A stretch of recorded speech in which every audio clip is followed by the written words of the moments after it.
that's actually me switching. That's not me acting. Because you feel it. You know when you're going to switch because you feel it. I can't do it on command. DPR Ian is one of the few Australians selected to become K-pop idols. He launched from a life of music and metal in Australia's Wollongong to idol stardom when he moved to Korea and was scouted to join the hugely successful K-pop group C-Clown. He's now independent and creating a new blueprint for the industry with DPR, the Dream Perfect Regime Collective, and his videos, which he edits himself because the guy can do everything, amass millions of views. But it's been a whole ride to get here. Yes. Welcome home. Thank you. I'm really interested in like your determination to move to Korea and that period of your life. What was your life in that?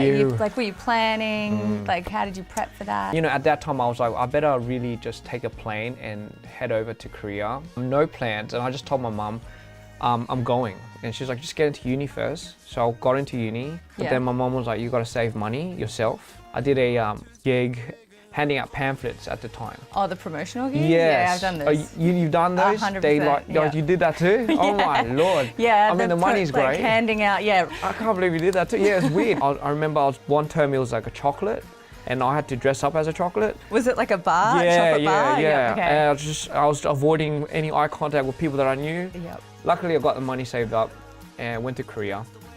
And it was a rough journey because I didn't know nothing about Korea. And I remember like the first few months I got scammed. I lost all my money, and I had to stay at these, these saunas. You don't sleep there, like you don't stay there, but I had to stay there because I didn't want to tell my mum that I failed in the first 3 months of going there. Because I told her, I was like, I'm gonna get a job, and she's like, if nothing happens in the 2 months, you have to come back. I scouted on the street and, went into the trainee days, idol days. So you managed to like stay a couple more months, and those months were like the opportune months that kind of changed your life. Apparently so. Yeah, this is how the workplace. Yeah, this is how the workplace. Immediately they put me into the training rooms.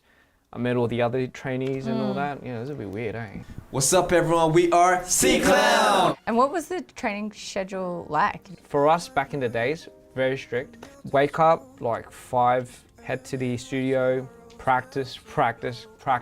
If you're late a minute, you have to kneel on the floor and you have to sit in the corner, like time out.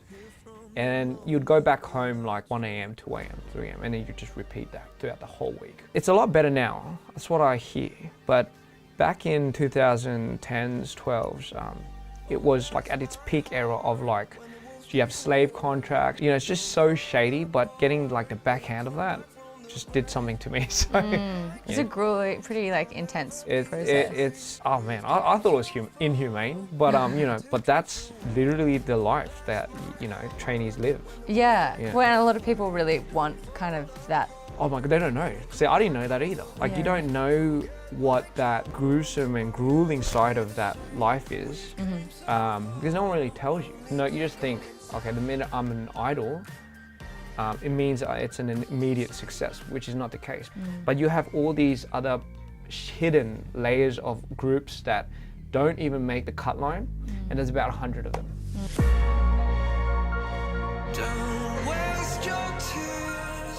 You've chatted a bit about your bipolar and your dissociative identity disorder. For people who don't understand that experience, how would you explain it to them? Well, I don't even know where to start. For example, DID, it's like disassociating yourself. So it's kind of like waking up in a new body, new mind, new likes, new dislikes. It's kind of living with, I think, another you that is completely separate from who you identify as a person. For me anyway, personally, I never really get a choice of when that takes a turn. And you just keep going back and forth from that person.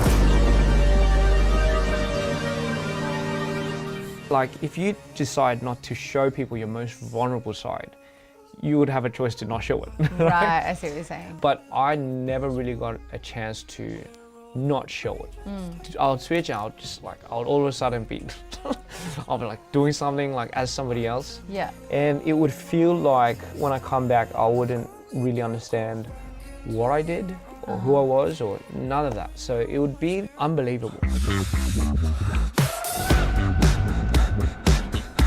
I knew what I was doing when I started naming it. His name is Milo. You should never just name your personas or your alters. That gives it so much more power. But the thing is, for people that are going through it, you can't tell them not to do that. So the first time I showed Mario to the world was a music video called So Beautiful. That's actually me switching. That's not me acting. Because you feel it. Like the reason is you know when you're going to switch because you feel it. It's not, I can't do it on command. Now what happens with the idea is, if you can't associate yourself with an emotion and it's something that you want to go further away from, you'd create an area in your mind that you'd run to.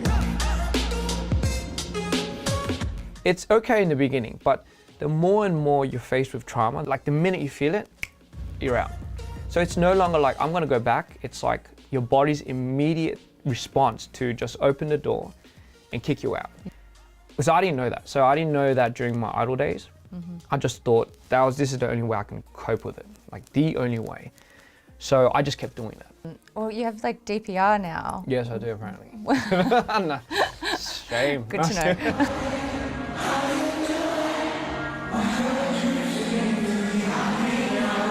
What do you want to take from that experience? I think being an idol taught me like what I shouldn't do.